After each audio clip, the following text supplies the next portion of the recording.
وہ بھی اللہ تعالیٰ نے قرآن میں فرمایا کہ بے شک نیکیاں گناہوں کو مٹا دیتی ہیں، رہ گئے بڑے گناہ تو وہ نیکیوں سے معاف نہیں ہوتے،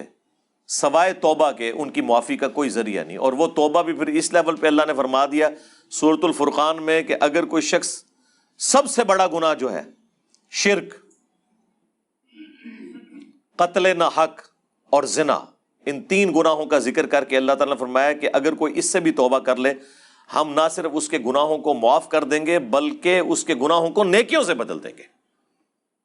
کتنی بڑی فضیلت ہے، گناہوں کو بھی نیکیوں سے بدل دیں گے۔ تو وہ اس قسم کے نیک اعمال کے اوپر جو گناہ معاف ہوتے ہیں اس سے مراد چھوٹے گناہ ہوتے ہیں، بڑے گناہ صرف توبہ سے معاف ہوتے ہیں۔ اس کے ثبوت میں وہ حدیث ہے صحیح مسلم کی کہ اگر بڑے گناہوں سے بچا جائے تو ایک نماز سے دوسری نماز، ایک جمعے سے دوسرا جمعہ اور ایک رمضان سے دوسرا رمضان، درمیان کے تمام گناہوں کا کفارہ ہے، اگر بڑے گناہوں سے بچا جائے۔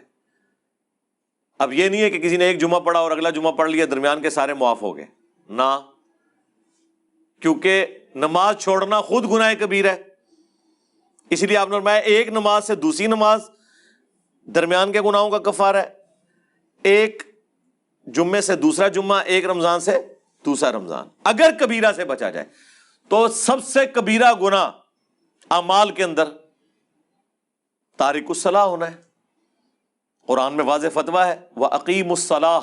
وَلَا تَکُونُوا مِنَ الْمُشْرِکِینَ، نماز کو قائم رکھنا، دیکھنا مشرک نہ ہو جانا۔ پاکستان کے شناختی کارڈ میں تو نماز چھوڑنے والا مسلمان ہے، اللہ کے نزدیک گویا کہ وہ مشرکین کے عمل کرنے والا انسان ہے۔ ہم کلمے کا احترام کرتے ہیں۔ صحیح مسلم میں حدیث ہے بندے کے کفر اور ایمان، شرک اور اسلام کے درمیان فرق نماز ہے۔ کتنا بڑا فتویٰ ہے، نماز پڑھنے والا ایمان والا ہے اور نماز چھوڑنے والا گویا کہ بغیر ایمان والا ہے۔ جامعہ ترمذی میں حدیث موجود ہے، نبی علیہ السلام نے فرمایا ہمارا اور منافقین کا عہد قائم ہے نماز کی بنیاد پہ، جس نے نماز چھوڑ دی جان بوجھ کر گویا اس نے کفر کیا۔ جامعہ ترمذی میں یہ حدیث ہے، عبداللہ بن شقیق تابعی کہتے ہیں کہ صحابہ کرام تارک الصلاح کے سوا کسی کی تکفیر نہیں کرتے تھے، یعنی نماز چھوڑنے والے کو وہ کافر سمجھتے تھے صحابہ کرام، پاکستان کے شناختی کارڈ میں وہ مسلمان۔ حتیٰ کہ صحیح مسلم میں حدیث ہے عبداللہ ابن مسعود کہتے ہیں رضی اللہ تعالیٰ عنہ کہ نبی علیہ السلام کے مبارک زمانے میں اگر کوئی شخص بیمار ہوتا اور وہ دو بندوں کے سہارے مسجد میں آ سکتا تو وہ مسجد میں ہی آ کے نماز پڑھتا تھا، بیمار ہونے کے باوجود دو بندوں کے سہارے، کہیں اسے منافق نہ شمار کر لیا جائے، کیونکہ اس زمانے میں جو مرد مسجد میں نماز نہیں پڑھتا تھا وہ کافر اور منافق شمار ہوتا تھا۔ آپ کتنے خوش نصیب ہیں اس ملک خدا دار پاکستان کے اندر کہ آپ جو مرضی کریں تب بھی آپ شناختی کارڈ میں مسلمان لکھے جاتے ہیں۔ لیکن یہ آخرت کے لیے نہیں ہے، یہ دنیا میں مزے لوٹ لیں جتنے لوٹ رہے ہیں، آخرت کے لیے نہیں ہے۔ آخرت میں تو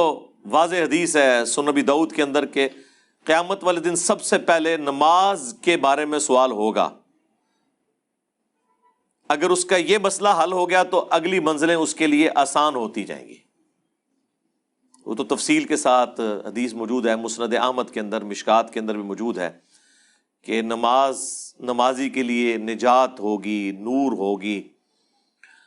قیامت والے دن جس کی نمازیں درست نکل آئیں تو اس کے لیے باقی معاملات آسان ہوتے جائیں گے، اور جو نمازوں میں ہی خراب نکلا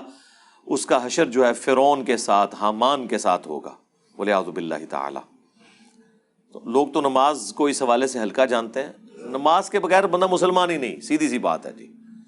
یہ چھوڑ دیں بے نمازی جو ہے وہ گناہگار ہے، وہ پاکستان کے شناختی کارڈ میں صرف مسلمان ہے، ادروائز اللہ کے ہاں اس کے لیے کوئی خیر نہیں ہے اگر اس نے نماز کے معاملے میں سستی اختیار کی۔